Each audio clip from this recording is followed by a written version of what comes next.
Hello students, कैसे हैं आप सब लोग। उम्मीद करती हूँ सब अच्छे होंगे और स्वस्थ होंगे। मैं Meena Rana ICT virtual class में आपका स्वागत करती हूँ। स्टूडेंट्स, हम पढ़ रहे हैं क्लास 9 की हिंदी और यहाँ हम प्रत्यय और उपसर्ग पढ़ रहे थे। उपसर्ग आपने पढ़ा, साथ में हमने प्रत्यय की परिभाषा बताई थी।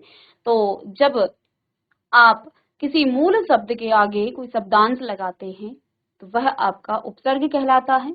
प्रत्यय और उपसर्ग बेसिकली यहाँ पर शब्द निर्माण की एक विधि है। इसके द्वारा हम नए शब्दों का निर्माण करते हैं और मूल शब्द से आगे कोई शब्दांश लगाया जाता है तो वह आपका उपसर्ग कहलाता है। और मूल शब्द के बाद यदि कोई शब्दांश लगाते हैं और उससे एक नया शब्द बनता है, साथ में इसके अर्थ में भी परिवर्तन आता है, तो यह आपका प्रत्यय कहलाता है। हमने उपसर्ग में 3 प्रकार के उपसर्ग पढ़े थे, हिंदी, संस्कृत और विदेशी उपसर्ग। हिंदी के उपसर्ग को आप क्या कहते हैं? तद्भव। संस्कृत के तत्सम और विदेशी को आगत उपसर्ग कहा जाता है। फिर हम प्रत्यय की बात कर रहे हैं। तो प्रत्यय वे शब्दांश हैं जो शब्दों के अंत में जुड़कर शब्द के अर्थ में विशेषता या बदलाव ला देते हैं, उन्हें प्रत्यय कहते हैं। जैसे हमने यहाँ पर्वत, इसका अर्थ है पहाड़, इसमें ई लगाया तो क्या हो गया? पर्वतीय। पर्वत धन ईय, पर्वतीय। तो ये पर्वत संबंधी इसका अर्थ हो जाता है। पर्वत का अर्थ है पहाड़, कीमत का अर्थ है मूल्य, और शब्दांश लगाया आपने ती तो क्या हो गया? कीमती। और इसका अर्थ क्या होता है? मूल्यवान। तो यहाँ जब हमने प्रत्यय लगाया तो शब्द के अर्थ में जो नया शब्द बना उसके अर्थ में भी परिवर्तन हुआ और साथ में नया शब्द बन गया। तो पर्वत से बना पर्वतीय और मूल्य कीमत से बना कीमतीय। इसी प्रकार लेख, लिखा हुआ गद्य, और इत लगाएंगे तो हो जाएगा लिखित। प्रतिभा धन वान, तो प्रतिभावान, प्रतिभा का अर्थ है बुद्धि और प्रतिभावान का अर्थ है प्रतिभा से संपन्न। तो प्रत्यय के भेद यहाँ मुख्यतः 2 प्रकार के होते हैं, जिसमें कृत प्रत्यय। और कृत प्रत्यय क्या है ये हमने कल की क्लास में आपको यहाँ पर लिखाए थे। तो कृत प्रत्यय, चलिए स्टूडेंट्स, तो कृत प्रत्यय होते हैं जब आप क्रिया के मूल धातु रूप में जुड़कर संज्ञा या विशेषण बनाते हैं तो वे आपके कृत प्रत्यय कहलाते हैं। जैसे घूमना आपकी क्रिया है और इसका धातु रूप घूम हो जाएगा तो ये घुमक्कड़। ऐसे ही चढ़, चढ़ाई, आई लगाया, धातु रूप इसका लिखने का लिख हो गया और इसमें आई लगाया तो लिखाई। तो कल की क्लास में आपने कुछ यहाँ पर कृत प्रत्यय लिखे थे, जिसमें आक, आन, आवट, आवा, फिर आवट हो गया, ई, औती, ये सब आपके प्रत्यय हैं। और देखिए मूल शब्द के बाद, मूल शब्द भी यहाँ पूरा शब्द नहीं है बल्कि धातु रूप है। तो ये चीज आपको ध्यान देनी है कि ये क्रिया के धातु रूप है, ठीक है। और यहाँ से जब आप निकालेंगे प्रत्यय तो आपको धातु रूप ही निकालना पड़ेगा तो प्रत्यय पूछा जाए तो। चलिएगा जल्दी से इसे आप नोट कीजिएगा और आगे हम इसको कंटिन्यू करते हैं।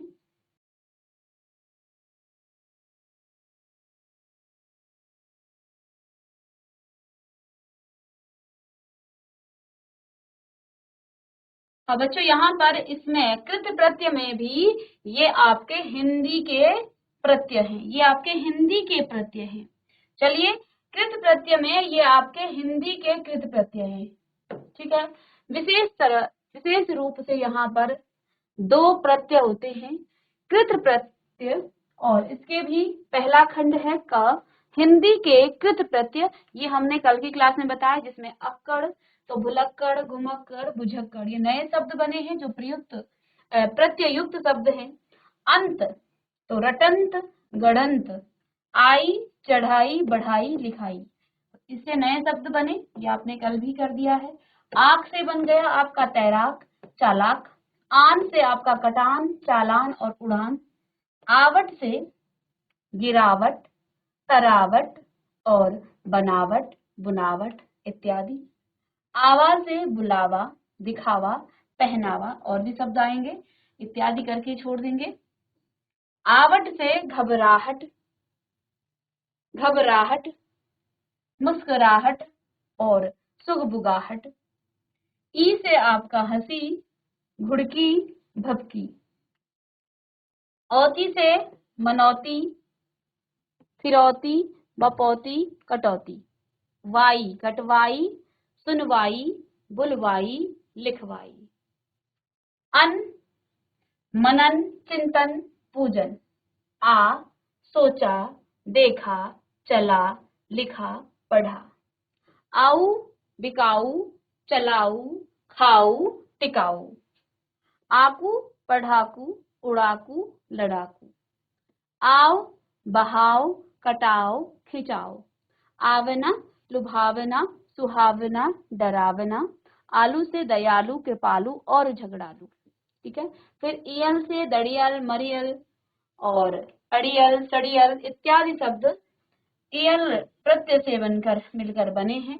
लुटेरा तो देखिए एरा कमेरा बसेरा। तो जब भी आपको देखिए इन शब्दों को पढ़ने से जब कभी आपको पूछा जाए प्रश्न इसमें कौन सा आपका प्रत्यय है तो आप क्रिया के धातु रूप को सेपरेट कर लेंगे, अलग कर लेंगे और यहाँ से आप प्रत्यय को निकाल लेंगे। जैसे दड़ियल, अब आप जानते हैं ईयल भी एक प्रत्यय है।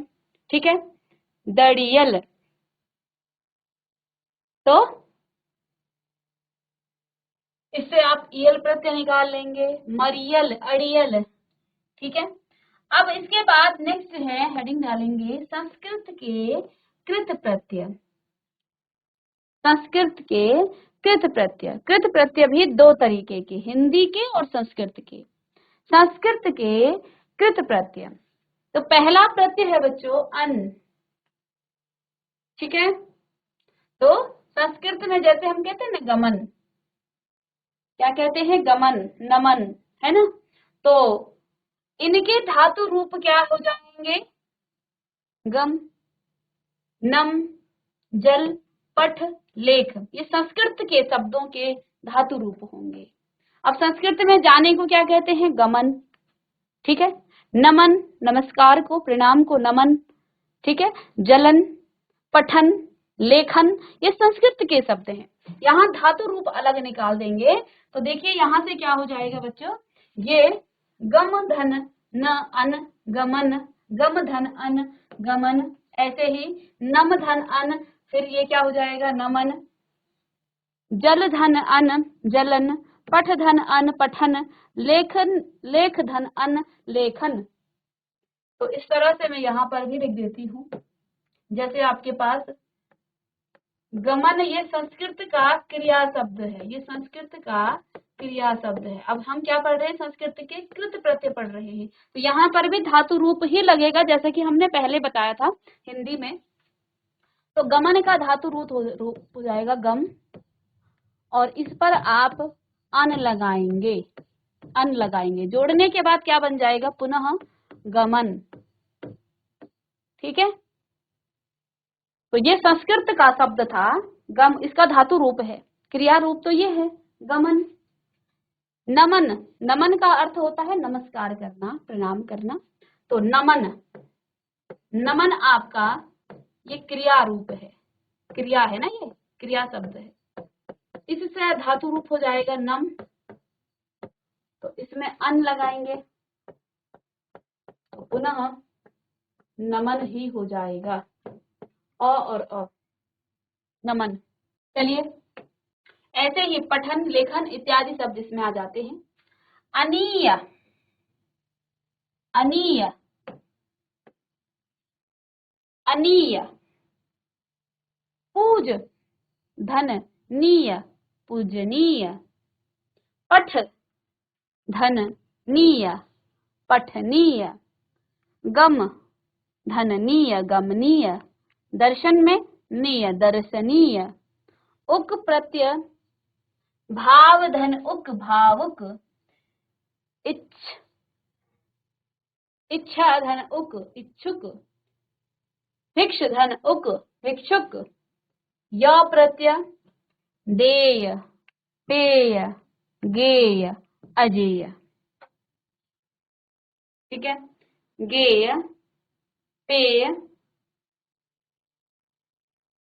देय और अजेय ये आपके संस्कृत के कृत प्रत्यय हैं। ठीक है, यहाँ आपने अन अनीय उक य प्रत्यय पढ़ा। अना,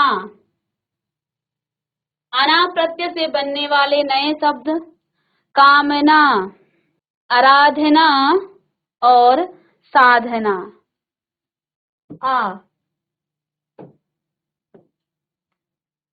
पूजा, इच्छा, प्रतीक्षा, ई उपकारी, गृहस्थी, त्यागी, ई उपकारी, गृहस्थी, त्यागी। स्थ आधा स अर्थ स्थ।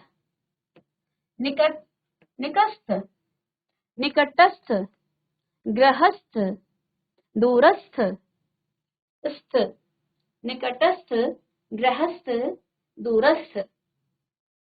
ये भी आपका एक प्रत्यय है। चलिए, तदधित प्रत्यय दूसरा है, हमने अभी इससे पहले कृत प्रत्यय पढ़ा, दूसरा प्रत्यय है तदधित, तदधित प्रत्यय। तदधित प्रत्यय क्रिया की धातुओं के अलावा, अभी तक तो हम क्रिया के धातु रूप में लगा रहे थे प्रत्यय, लेकिन यहाँ पर क्या कहा गया है, क्रिया की धातुओं के अलावा संज्ञा, सर्वनाम, विशेषण आदि शब्दों के साथ जुड़कर नए शब्द बनाने वाले जो प्रत्यय हैं वे आपके तद्धित, तद्धित प्रत्यय कहलाते हैं या तद्धित प्रत्यय कहलाते हैं। इस कोटि के प्रत्यय दो प्रकार के होते हैं। यहाँ पर ये भी आपके दो प्रकार के होते हैं। जैसे उदाहरण के लिए महंगा धन आई, महंगाई, तो ये शब्द आपके संज्ञा हो सकते हैं, सर्वनाम हो सकते हैं, विशेषण हो सकते हैं। ठीक है, महंगा धन आई, महंगाई। जोश धन ईला, जोशीला, कथा धनकार, कथाकार, छोटा धनपन, छुटपन। ठीक है, और ये भी आपके दो तरीके के, हिंदी के और संस्कृत के। तो देखिए यहाँ पर आ भूखा, प्यासा, ठंडा, घना। दूसरा है आऊ, आऊ, उपजाऊ, दिखाऊ, बिकाऊ, उपजाऊ, दिखाऊ, बिकाऊ। आनी, देवरानी, नौकरानी, मेहत रानी। नेक्स्ट प्रत्यय आरी, पुज धन आरी, पुजारी, भिक धन आरी, भिखारी। इसी तरह देवर धन आनी, देवरानी, नौकर धन आनी, नौकरानी, मेहतर धन आनी, मेहतरानी। एक प्रत्यय दैनिक, वैवाहिक, श्रमिक, पारिवारिक, ये आपके एक प्रत्यय से बनने वाले नए शब्द। इला भी आपका एक प्रत्यय है, जहरीला, शर्मीला, रंगीला। के बाद नेक्स्ट आपका ईन प्रत्यय, रंगीन, नमकीन, शौकीन, रंगीन, नमकीन, शौकीन। कार प्रत्यय, चित्रकार, पत्रकार, कलाकार, शिल्पकार। चित्रकार, पत्रकार, कलाकार, शिल्पकार।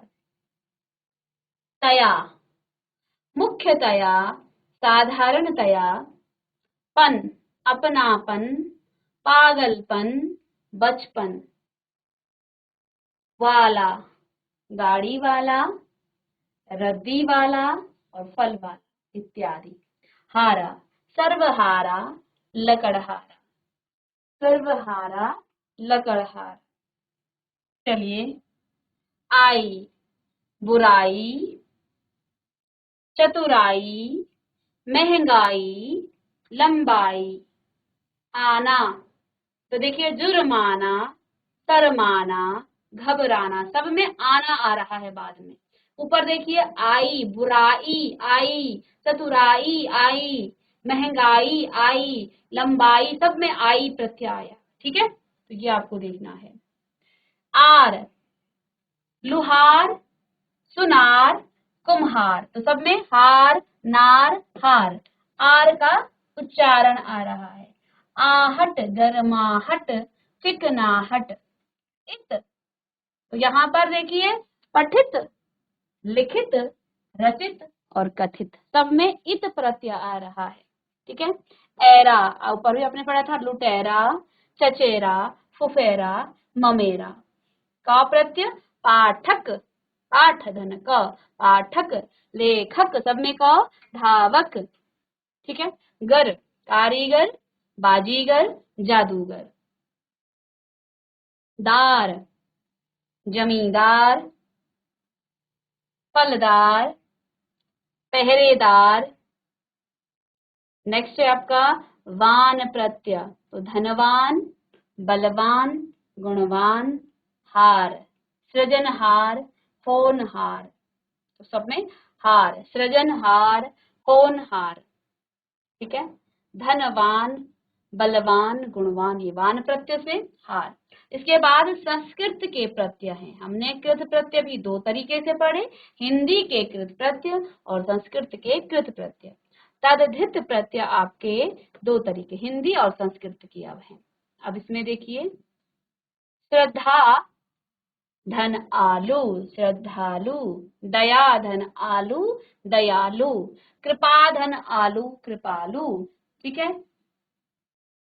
पुष्प धन इत, पुष्पित। हर्ष धन इत, हर्षित। व्यथा धन इत, व्यथित।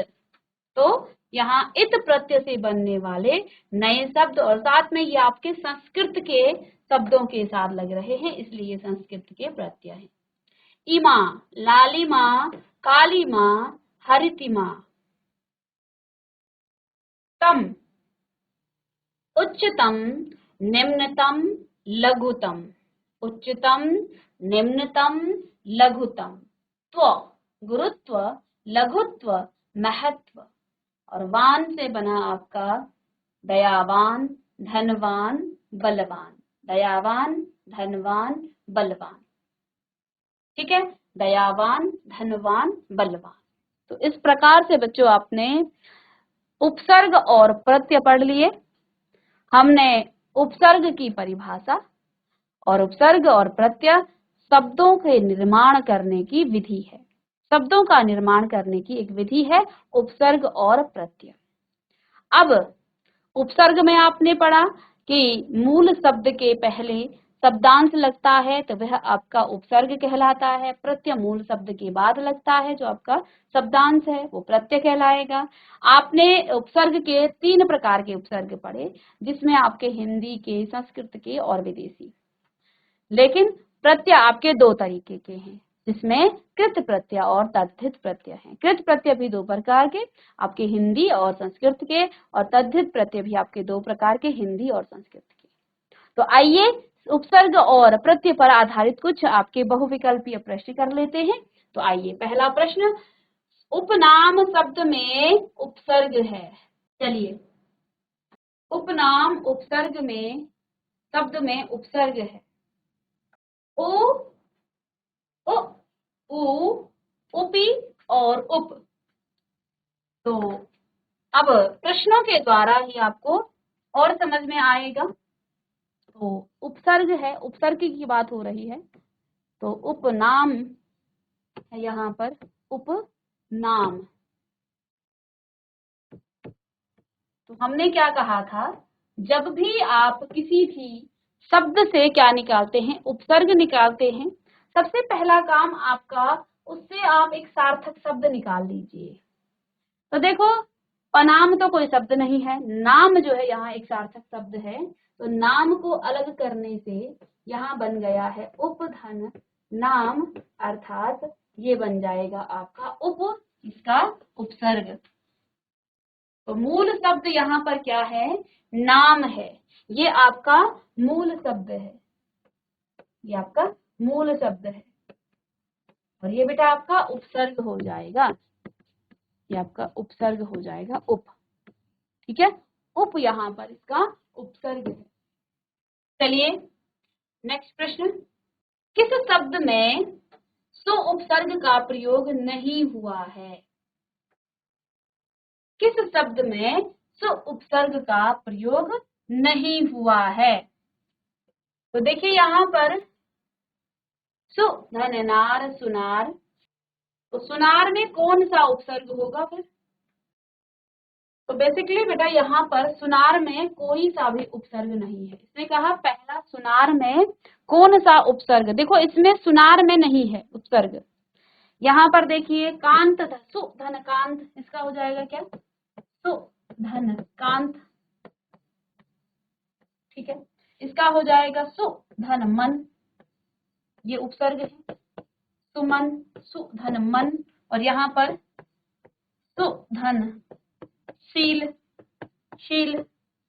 लेकिन सुनार में इसने कहा सु उपसर्ग नहीं है, तो क्या है फिर इसमें? अब आपको देखने में तो लग रहा है कि सुनार में आपका क्या है, सु और नार है, लेकिन ऐसा नहीं है।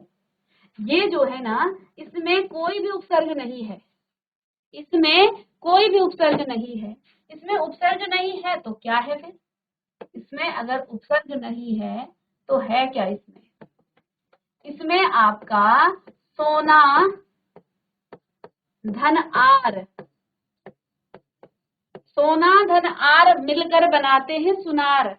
और जब मूल शब्द तो आगे हो गया, पीछे लगा है आर, और जो पीछे लगता है उसे प्रत्यय कहा जाता है। और यहाँ पूछा गया था कि किसमें सु उपसर्ग नहीं है, तो इस सुनार में जो है सु उपसर्ग नहीं है, बल्कि इसमें आर प्रत्यय है।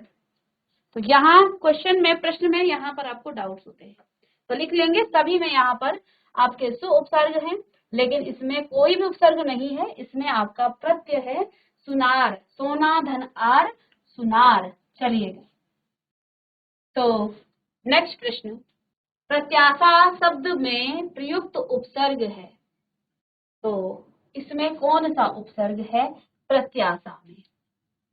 तो प्रति है, प्रत है, प्रति है, प्र है। चलिए आपके पास शब्द है प्रत्याशा,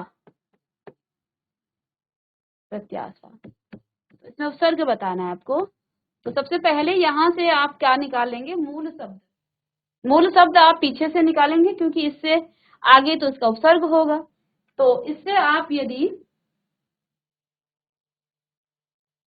मूल शब्द निकालें तो ये आपका क्या हो जाएगा? आशा। तो प्रतिधन आशा प्रत्याशा, प्रतिधन आशा प्रत्याशा। और प्रति आपका कहाँ है? प्रति आपका यहाँ है, ये वाला प्रति नहीं है, ये प्रति है, प्रतिधन आशा प्रत्याशा, उसमें प्रयुक्त उपसर्ग आपका प्रति। चलिए ऑप्शन ए। तो किस क्रम में नि उपसर्ग नहीं है? अब आप देखिए, देखने में आपको सब में नि नि, यहाँ बंध, यहाँ यम, यहाँ बल, यहाँ वास, ठीक है। तो ऑप्शन यहाँ पर सी दिया गया है, ठीक है। तो देखो इसमें बंध आपका क्या आ जाएगा? जिसमें नहीं है, उपसर्ग नहीं है, यानी कि इसमें तो है, इसका नि धन बंध, मूल शब्द बंध हो गया, इसका नि धन यम, नियम। और इसको जब आप देखो, बल तो इसका मूल शब्द हो जाएगा, बल इसका मूल शब्द है, लेकिन यहाँ पर आधा रौ भी है, तो इसका निर हो जाएगा, निर। ये आधा रौ को आप इस तरह से लिखते हैं, निर्धन बल निर्बल, निधन वास, निधन वास निर्वास, निवास, सॉरी निवास। तो इसमें आपका थर्ड में आपका नि उपसर्ग नहीं है बल्कि निर है, ठीक है। चलिए निर है। चलिए किस क्रम में एक से अधिक उपसर्गों का प्रयोग किया गया है? पर्यावरण का में कौन सा उपसर्ग है? तो सबसे पहले यहाँ पर देखिए, इसका उत्तर है एक, अलंकार। तो किस क्रम में एक से अधिक उपसर्गों का प्रयोग किया गया है? तो पर्यावरण की बात की गई है, पर्यावरण में एक से कौन से अधिक उपसर्गों के प्रयोग हुए हैं?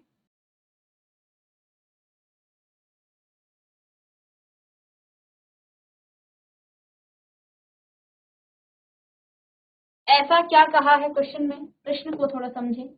किस क्रम में एक से अधिक उपसर्गों का प्रयोग किया गया है? तो इसने कहा ए में, पर्यावरण में। ऐसा क्यों कहा? देखिए, पर्यावरण को आप तोड़िए, परिधन आवरण। तो पहली बात तो आपका ये उपसर्ग है, उपसर्ग है, बिल्कुल है, परि आपका उपसर्ग हो गया। लेकिन पुनः आप यहां पर देखेंगे आधन वर्ण, इसमें ये उपसर्ग है। तो पर्यावरण में एक से पहला उपसर्ग तो ये हो गया और दूसरा उपसर्ग ये हो गया। तो आप देख पा रहे हैं किस क्रम में एक से अधिक उपसर्गों का प्रयोग किया गया है। तो यहाँ पर परि भी उपसर्ग है और साथ में आ भी आपका एक उपसर्ग है। तो पहला उपसर्ग परि हो गया और आवरण को पुनः आप तोड़ेंगे, आवरण में भी आ उपसर्ग का प्रयोग किया गया है क्योंकि वर्ण इसका मूल शब्द है। तो इसमें दो उपसर्गों का प्रयोग हुआ है। चलिए, तो ये तो हमने अपने उत्तर की पुष्टि की कि हमारा उत्तर इस तरह से है और किस तरह से पर्यावरण में दो उपसर्ग हैं, एक से अधिक उपसर्गों का प्रयोग किया गया है। ठीक है, चलिए अब यहाँ दूसरा जो ऑप्शन है इसका भी देख लेते हैं। अलंकार का उपसर्ग, अलंकार में कौन सा उपसर्ग है ये भी तो आपको देखना है। तो अलंकार में उपसर्ग है अलम धन कार, इसमें एक ही आपका क्या है, उपसर्ग है। साथ में तिरोभाव में कौन सा उपसर्ग है? तो तिरोभाव में तिर,